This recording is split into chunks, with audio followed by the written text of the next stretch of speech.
Friends, ഞാൻ ഇന്ന് Judeo പോയപ്പോൾ ഒരു സാധനം വാങ്ങി. വേറെ നല്ല ഒരു ലിപ് ബാമാണ്. അപ്പം ഞാൻ മുൻപ് ഒരു ലിപ് ബാം യൂസ് ചെയ്തിട്ടുണ്ടായിരുന്നു. അത് ഭയങ്കര കളറുണ്ടായിരുന്നു. പക്ഷേങ്കിൽ അത് സ്ട്രോബെറി ഫ്ലേവറായിരുന്നു. നല്ല സ്മെല്ലൊക്കെയാണ്. പക്ഷേങ്കിൽ എന്താ പറയുക, കളേർഡ് ആയിട്ടുള്ള ലിപ്സ്റ്റിക്ക് എനിക്ക് പൊതുവേ ലിപ് ബാം എനിക്ക് പൊതുവേ ഇഷ്ടമല്ല. എനിക്ക് വാസ്ലിൻ പോലത്തെ ടൈപ്പ് കളറാണ് ഇഷ്ടം. അപ്പം ഞാൻ നോക്കുമ്പം ഇതൊരു വാനില ഫ്ലേവറാണ് ഗൈസ്.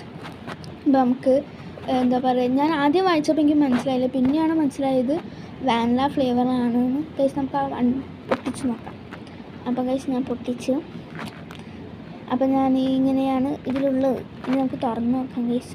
ഉള്ളിൽ ഒരു ലൈറ്റ് യെല്ലോ ആണ്. ഈ ബാമൊക്കെ പോലത്തെ ഭയങ്കര ലൈറ്റ് യെല്ലോ ആണ്. നമുക്കിനി കളറുണ്ടോ നോക്കണം. എന്തായാലും ഭയങ്കര ലൈറ്റ് യെല്ലോ ആണ്. എനിക്ക് ഭയങ്കര ഇഷ്ടപ്പെട്ടു. ഈ പേസ്റ്റൽ യെല്ലോ എന്നൊക്കെ പറയില്ല, ഭയങ്കര ലൈറ്റ് സ്മെല്ലാണ്. ഫുൾ വാനില എസൻസ് ഇല്ലേ, അത് തന്നെയായിരുന്നു ഗൈസ്. ഞാൻ ഇട്ട് നോക്കി, നല്ല മോയ്സ്ചറൈസിങ് ഒക്കെയാണ്. തീരെ കളറില്ല. അപ്പോൾ ബൈ.